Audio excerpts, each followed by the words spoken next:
Hello! My name is Callista, and welcome back to Immortality. In the last episode, we found all of the remaining clips for Ambrosio, and I've just done a quick count up. So there are 69 clips in Minsky. We have found 66. There are 57 clips in Two of Everything. We have found, I think it was 53. We only have 3 Minsky clips and 4 Two of Everything clips. And that is every clip found in the game. I'm so excited. I am so excited. Now, we still have a couple of unwatched scenes from Minsky to get through, so let's make a start on that. From the beginning, if you please. Alright, don't cut yourself. Action. Cut. I did. No slates?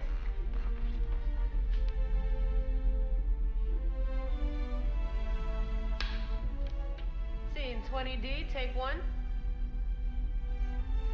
Okay, so yeah, this seems to take place directly after this. We saw that Franny tied up Goodman's hands. So yeah, this is just straight after that. Okay.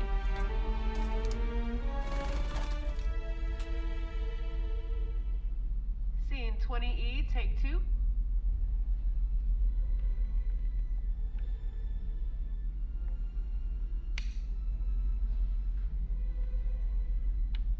Action.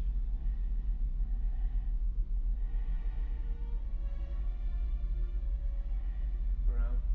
Take it in.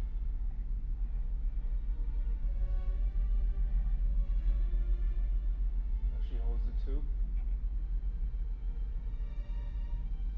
You can't breathe. More panic. Release.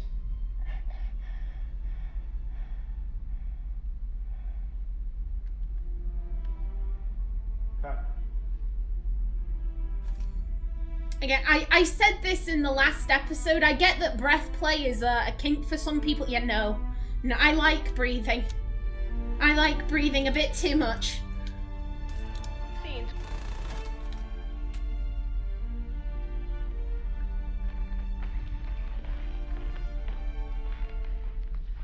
Scene 29C, take 2.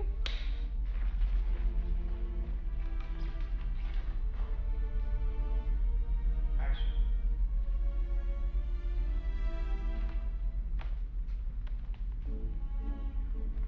Decadence suits you. You think Olga did it?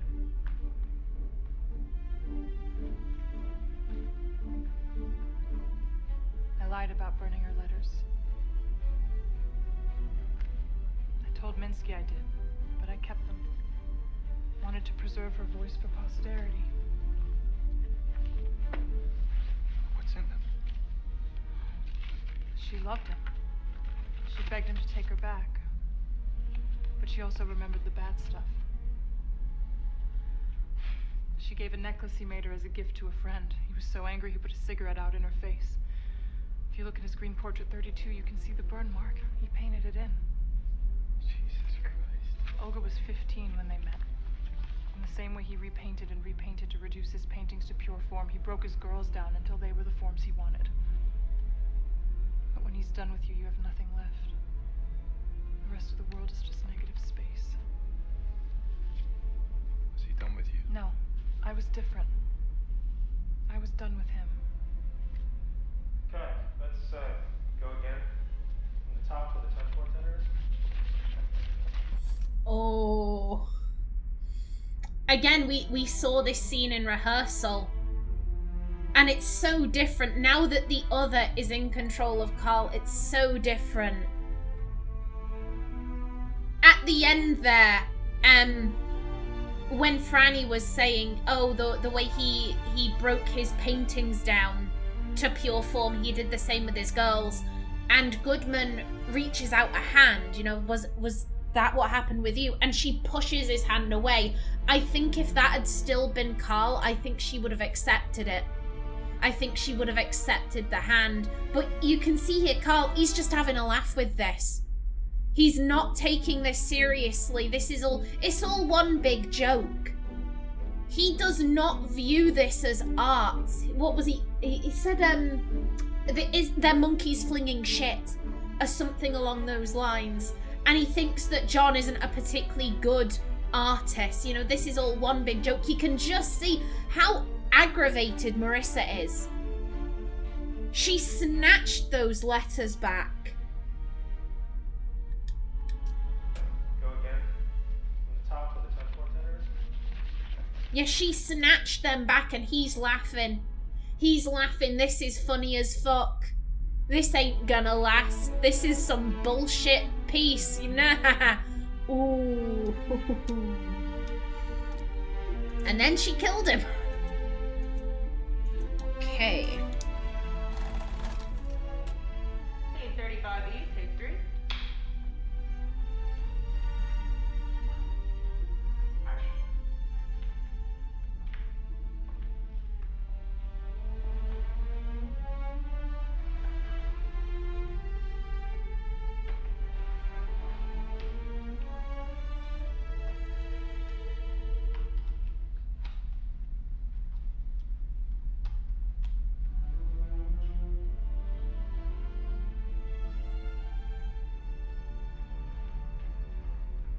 Cut.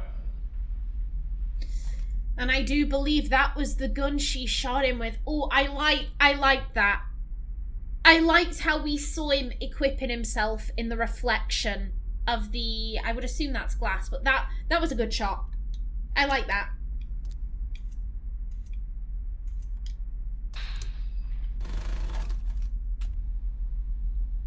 Scene 34B, take 1. Action.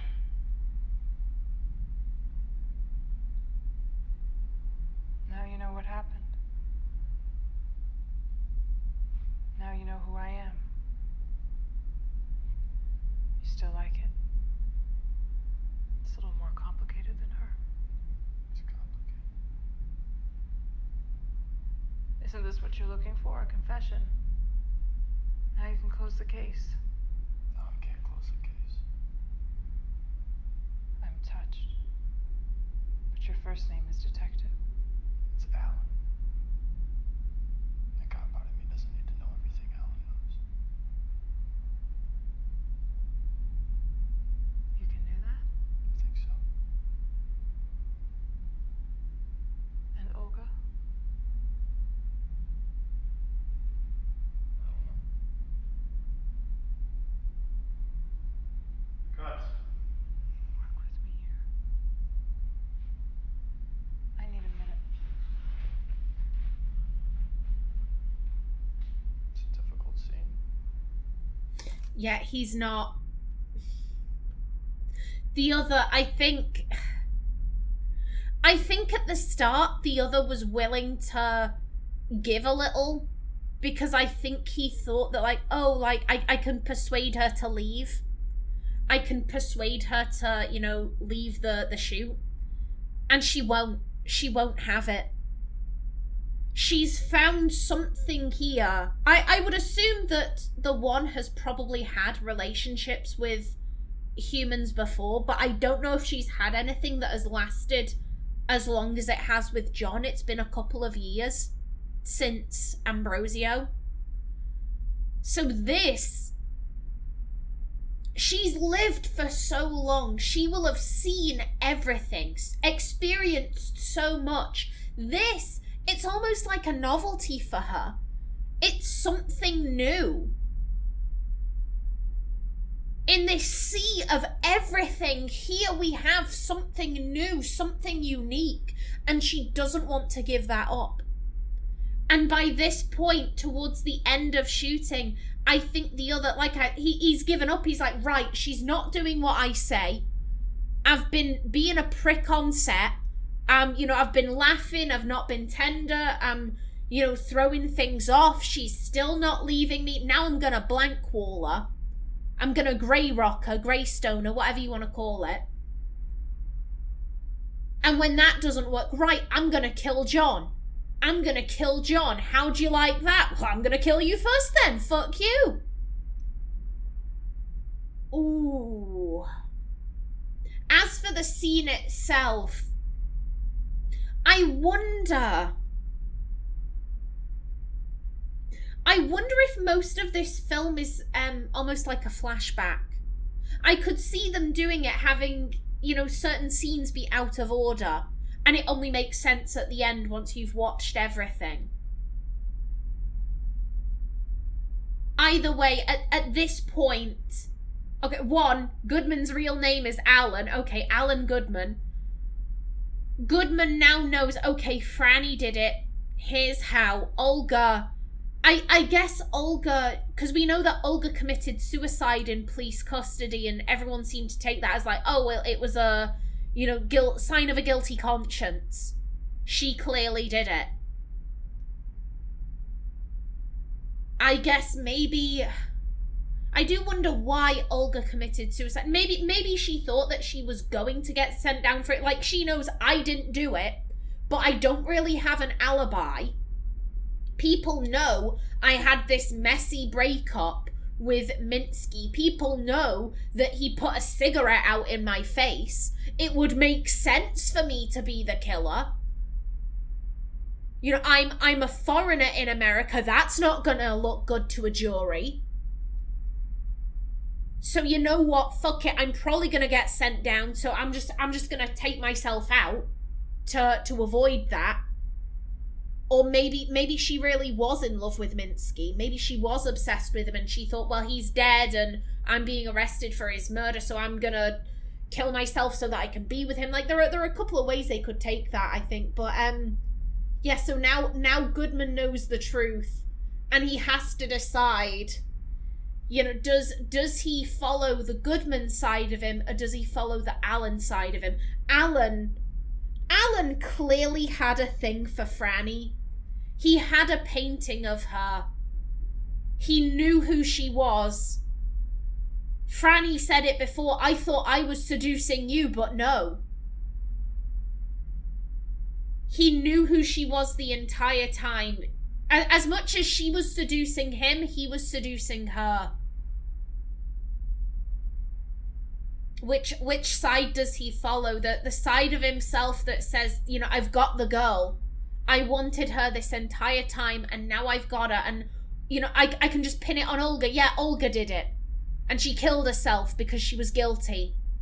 Or do I follow the cop side of me? The cop side of me that says, no, justice above everything else. She did it. Therefore, she should be punished for this. Ooh.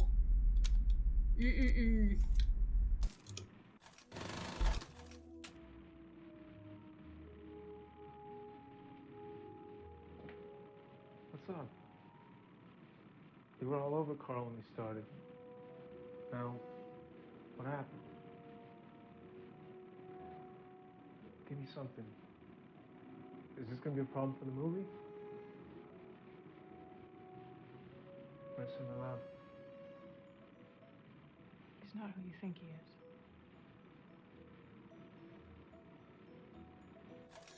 Oh, okay. So here we have one of their private movies. Marissa's trying to get Carl thrown off set. It is impacting the movie. She can't work with him. She can't work with the other. And then literally, yeah, this is the scene where she kills him. This is the scene. Oh, shit. Okay, no. I thought the game had crashed. No, okay. But yeah, she kills him here. This is where she kills him. So she tries to have him removed, but John won't because she's not giving him anything. Yeah, he's not who you think he is. But I don't think she's actually explaining. When she explained to John who she was, she killed him. Again, I don't think she killed him. There's a scene earlier on where she eats his throat. I don't think she killed him in that scene. That is the one affecting the footage to show us what happened. But I don't think she killed him then. Otherwise, Marissa would have been gone. And we see Marissa in the next scene shooting the other. But so she tries to have him thrown off set without getting too into, like, the whys. John says no. She kills him. And then after everything, she finally says, right, I'm gonna come out to you. I'm an alien. I'm a god creature. He responds badly, and so she eats him. And she loses Marissa, and she becomes John. And then something happens, and then they're both in the two of everything. Oh. Now, there was a vibration.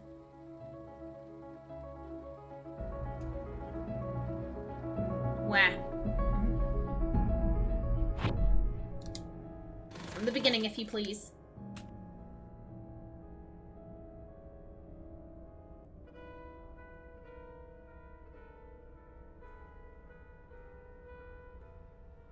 The other one wants me to choose between everything that's real and an idea.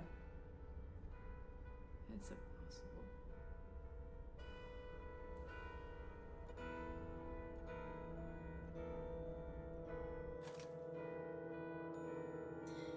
Yeah, this...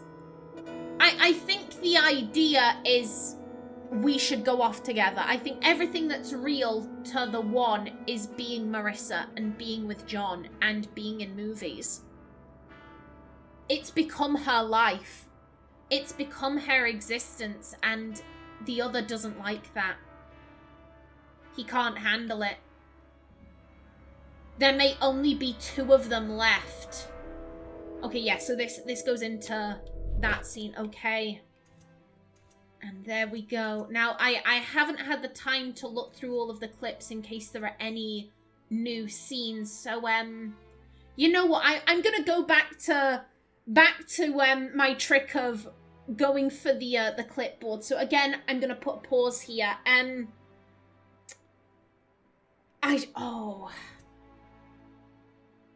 That's the fact that the one was crying. I don't think the one experiences emotions in the same way that we do. I don't think she feels things like us, but she does clearly feel.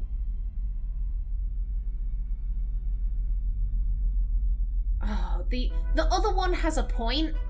If they are the last two left, then they need to find a way to reproduce. They need to make more. I can understand why the other one would be saying, like, hey, our species is dying, we need to do something about it, but this is her life. You can't force her to do that. You may want to do it, yeah, but you can't force her into that. Anyway, as I said, I'm gonna place a cut right here. See you when I found the final 3 clips.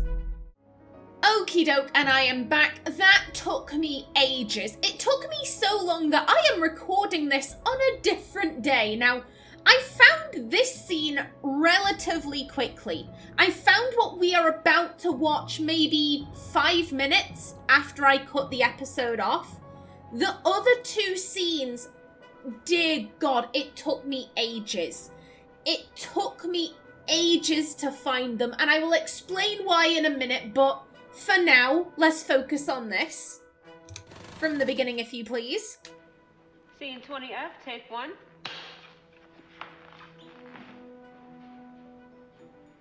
Action.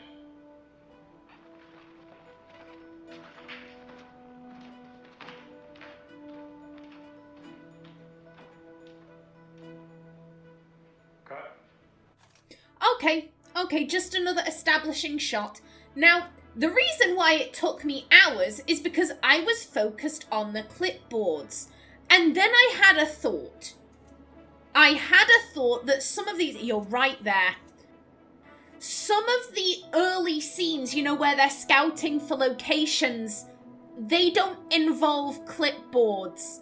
And as it turned out, the final 2 remaining scenes, they didn't involve clipboards. I had to go off of Marissa's face. So that's why it took me so long. In trying to find these clips, I found all the remaining clips from 2 of everything, so I have collected all of the clips in the game. For 2 of everything, I can just focus on watching everything, which, you know, that'll be fun. Now, before I get into this, there was one other thing I wanted to do. Because I also went back and rewatched all of the clips to see if there were any new hidden scenes. There is a new hidden scene in this one. 20,000. There is a new hidden scene. This is an actual vibration, so... So, you've been around for a while, and you look good for it. Well, I changed with the times. I imagine so. But, can you be killed? Drowning doesn't do it. Crucifixion hurts, but little else. They knock you out for a while, but it takes much more than that. Burning works. I will take note of that. Skip drowning, skip crucifixion, go straight to the flame. Have you ever watched anyone burn at the stake? I have not. It's terrible.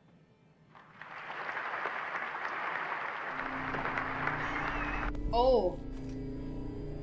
We've got another vibration there. Oh, that is interesting. So this interviewer, he's so dismissive of Marissa. I believe I remember saying that. You know, he just treats her... He treats her like he's talking to a silly little girl, but I believe by the time of that interview, she's at least 20. Still young, but, you know, she's a grown-ass woman. She should be treated with a certain degree of respect. And instead he's being like, oh, you look so young. You're not as silly as you look. Ha ha ha. Like being a right prick. And so to see him interact with the one... Because there's still an air of that, but there's also this air of, I should be scared of you. You know, when he was going like, oh, skip drowning, skip crucifixion, go straight for the flame. Have you ever seen someone burn at the stake? His smile fell. And he, yeah, I have not. Ooh. Tell me, any babies? We don't reproduce that. There used to be more of us, but as humanity spread, our numbers dwindled. Think of us like the water that falls as snow on the mountain, and then runs down as fresh spring water, and later evaporates out of the ocean back onto the mountaintop. Now that's beautiful. I think so too. Ooh. Yeah, okay, so they don't reproduce. Like us. Ooh. Now here's a question. Do you remember? Some of it. As much as you remember your childhood, perhaps. I remember specific moments, but it's hard to connect to who you were. We all changed so much. I'm not difficulty remembering one life, I can't imagine. It's all in there. It's just hard to access. I remember things I never saw.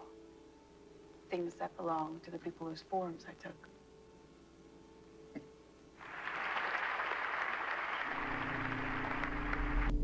I am loving how this is becoming more and more degraded. I am loving that. And that, like, I remember things I never saw.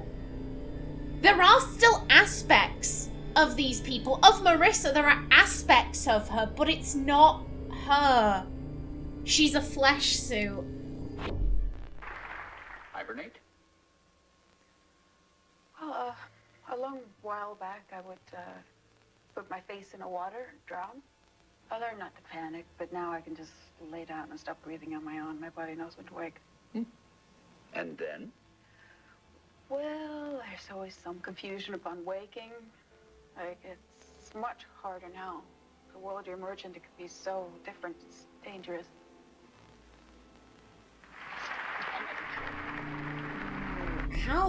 How far does this go? And you two disagree on this point? Her attraction to humanity is not one I share. He thinks there's a future just for us, apart from them. But he doesn't see what they have that we don't. And the idea that we come from you? Well, you have something else in you, but your mortality makes you shine. You imitate us, but everything you do is base. We tried to elevate you, but it didn't take. You died for our sins?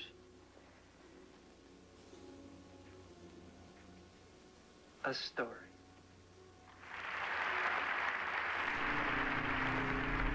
Ooh. Okay, and there we go, back to the original.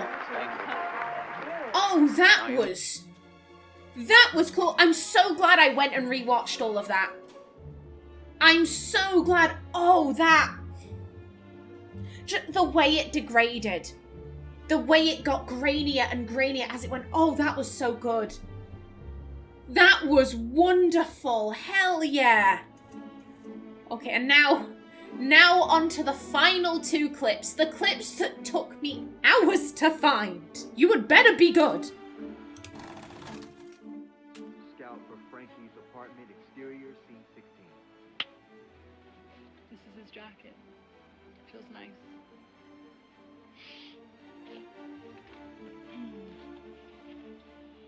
Goodman sits in the car watching the apartment, reading his book by flashlight, a biography of Caravaggio.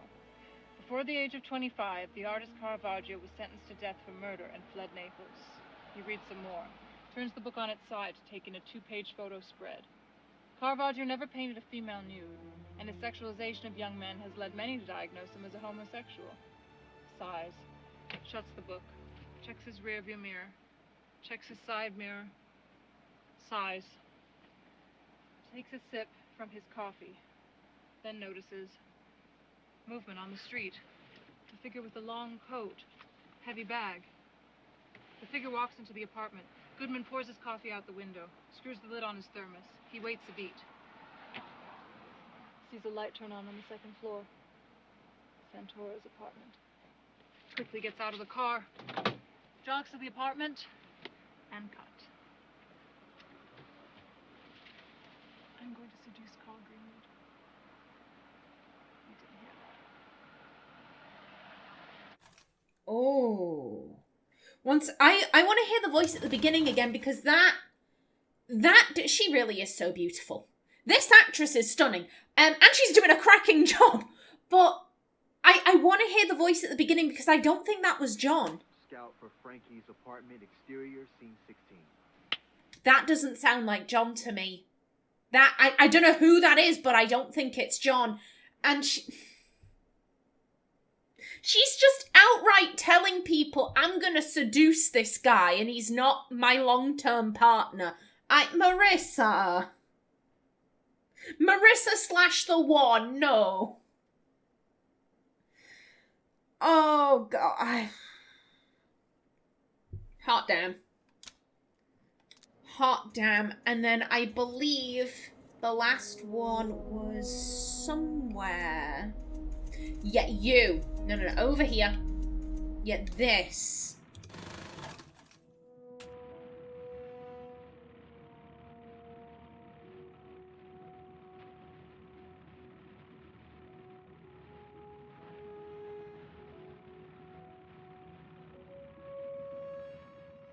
I feel very sad about what happened to Carl Greenwood. And I need to go away. I don't blame John or the crew or anyone else. I really wanted this film to be good. But it didn't work out. Sorry, everyone.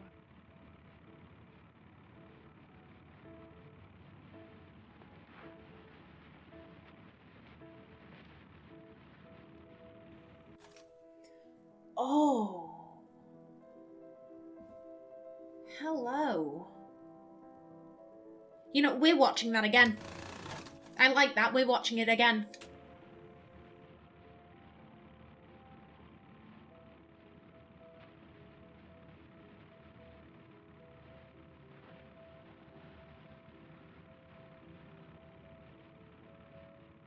I feel very sad about what happened to Carl Greenwood.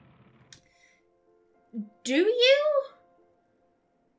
'Cause you're not expressing it. To be honest, I think she's more sad about the film than Carl.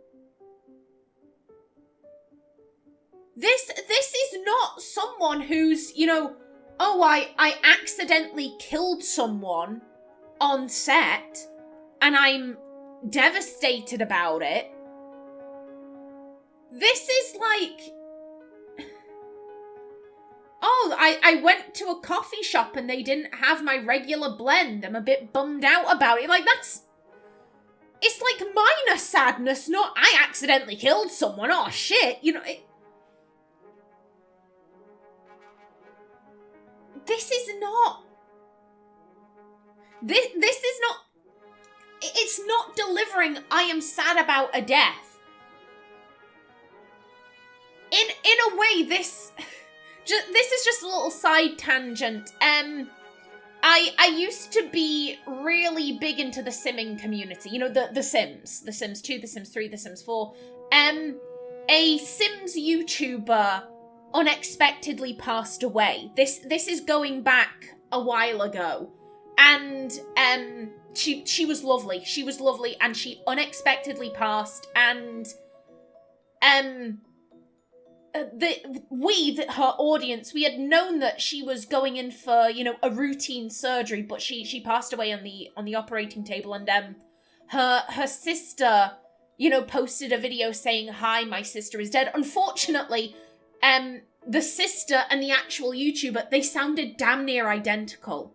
They sounded damn near identical, except the sister's voice was slightly higher pitched. So a bunch of people thought, like, oh, this is a really bad joke. Why are you joking that you're dead and you're posting a video pretending to be your sister? Like, that's fucked up. And it was only when a bunch of other Sims YouTubers posted, you know, like, no, she actually is dead. We've gotten, you know, like, some people got invitations to the funeral, I think, and you know, we've spoken to the sister, we've confirmed that that isn't her, and, you know, people were posting their eulogies, and, you know, that was kind of when, you know, we realized, shit, she is actually dead. And there was this one Sims YouTuber in particular, basically he was this lady's protege. That is the only way I can describe him. She found him when he had like less than 100 subs. And she brought him onto her channel where she, she was quite a prevalent figure in the community. Massive YouTuber for her time. And so he, you know, overnight he had like thousands of subs, all based off of her community. She was constantly being like, oh, go subscribe to this young man. I'm not going to say his name because I think he's scum. But yeah, so she properly sent her audience to him. She gave him his career. And he posted a video basically saying that she had died. And literally this was his thing. Hey y'all, it's me! So, she's dead! Boo-hoo-hoo! I've got my tissues here. This was with a face cam. I'm not doing it justice because I don't have a face cam. But he got out a tissue and he started patting at his cheeks like, she's dead! And that's so sad. Also, I do apologise for the accent, but he sounded like that. Like, I'm doing a pretty spot-on impression here. And he was just going on like, oh, she's so sad. I'm so sad that she's dead, and she won't be able to continue with her Let's Plays. But don't worry, y'all. I have a Sims University Let's Play, so you don't need to worry about what would have happened in her Let's Play. Come and watch mine. Like and subscribe, guys. She's dead. Boo-hoo. Like, that was his entire video. That's what I'm getting from this. Not to that degree. Not to that degree. But, you know, you're saying, oh, I'm sad that he's dead. But I'm like, you're not. I don't think you actually are. That guy wasn't sad that she was dead. He was sad that she was no longer gonna give him shout-outs. And people promptly unsubscribed en masse because what a fucking awful thing to do. You're not sad that he's dead. You're sad that the film isn't going to be made and you're going to have to take a step back from the spotlight. That's what's going on here. And I need to go away. Yeah, that's what you're sad about. The film. I don't blame John or the crew or anyone else. There is... There's something in her face there. I don't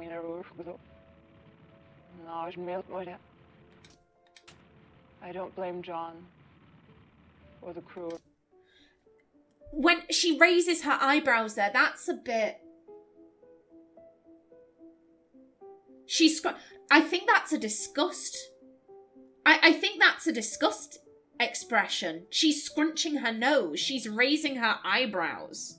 That's... For anyone else. And then her face relaxes. There's a tension there when she's saying, I don't blame John or the crew. I think in part she blames John for not sending Carl away. We know she felt pushed into this. The one had invaded her set. He wasn't pissing off. He takes over her co-star. He's fucking with things. He's, you know, the scenes aren't as tender. They're not as good before. Because she can't have chemistry with him.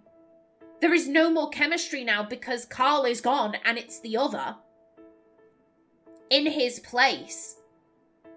And there's this disconnect now, and she asked John, please send him away. And John said, well, I can't. We've got a contract. You need to give me something. And she couldn't. She couldn't give him anything. So I think on one hand she blames John. I think on the other, she blames the other. On the other hand, she blames the other for coming in and fucking up her set. And now she's going to have to take this step back from the spotlight. I really wanted this film to be good. Yeah, that's genuine. She was nodding her head then. That's like she genuinely felt that. She really wanted to make this film. And then this has happened. But it didn't work out. Yeah. Sorry, everyone. Again, disgust. There's disgust on her face that this hasn't ended how she thought it would.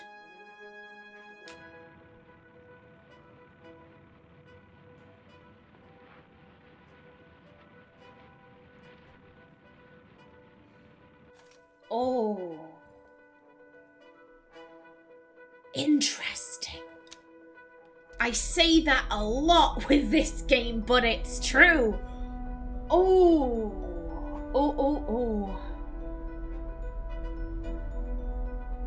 I think her intention... Because she's still Marissa, so I think...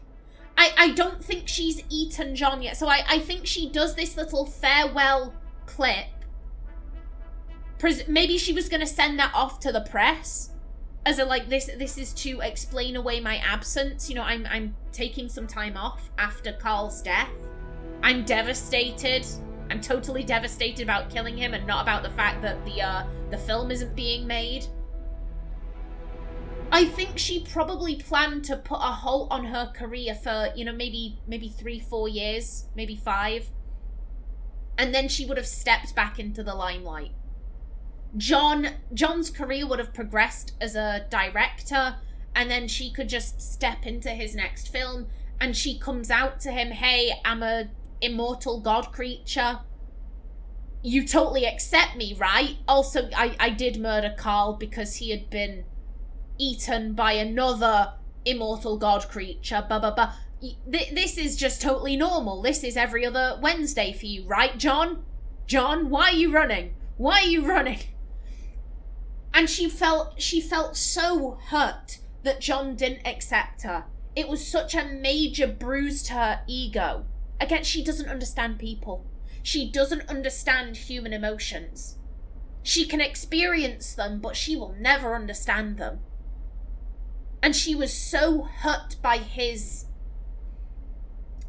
rejection that she ate him and she became him.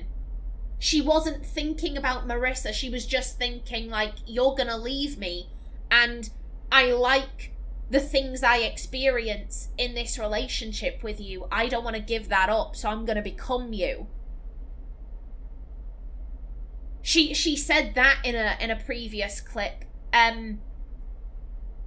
John had said, oh, I wanted to be with you. And she had said, like, oh, I want to be you. And he was saying, like, oh, they're not the same. They are the same. In her mind, being with someone and being someone is the exact same thing because she wears people as skin suits. She is with them and she is them. To her, it's exactly the same. To a regular person, no. They're not the same in the slightest. Ooh. That was good. That was a good final scene. You know what? I only have about 5 minutes left on my timer. I think we should start Two of Everything in its own episode. I think, you know, let's have a little recap of Minsky. It's been a few years after Ambrosio. John and Marissa, they're still together. John wants to make this film to launch Marissa's career. Ambrosio never released. Again, I think that was because Arthur, he was the one editing the footage.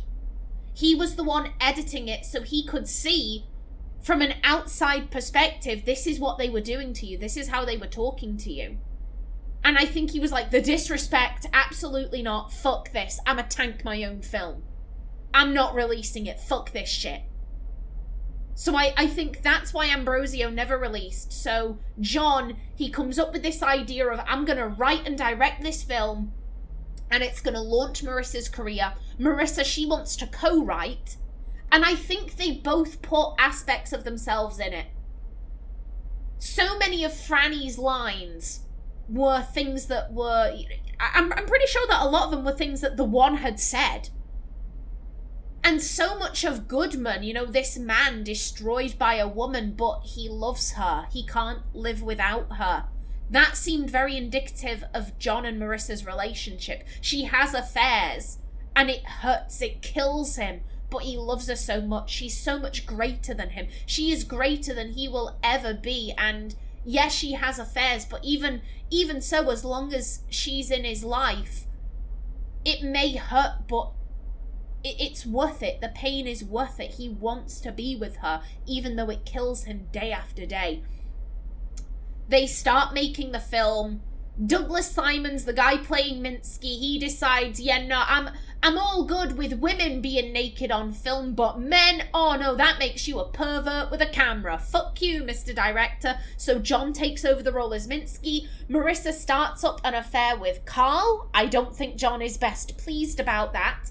At some point, the other one infiltrates the set and begins fucking things up for the one, culminating in him taking over Carl's body.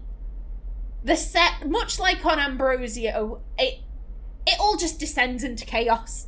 It all just descends into chaos with Marissa and Carl not getting on. It's causing issues for the film, and eventually the other one says, right, since you aren't doing what I want you to do, I'm gonna kill John. And the one says, nope, not today, and she kills him first. She has his body burnt. However, due to some strangeness, the other one manages to piggyback through the film onto some random lady. Don't know who she is, but she appears in Two of Everything, so we'll get to her when we get to her. Either way, the other one is out of the one's hair for the moment. In the aftermath of all of this, they decide, right, we can't carry on with the film. It would be disrespectful to Carl. The one comes out to John. John reacts understandably badly, and she eats him and she becomes him. And then we go from 1972 to 1998. John's directing career has progressed, and in the next episode, we shall see how it all ends. But until then, please remember to like if you enjoyed, leave a comment below, and if you wanted to subscribe, it would be very much appreciated. I've been Callista. Thanks for watching, and see you in the next episode.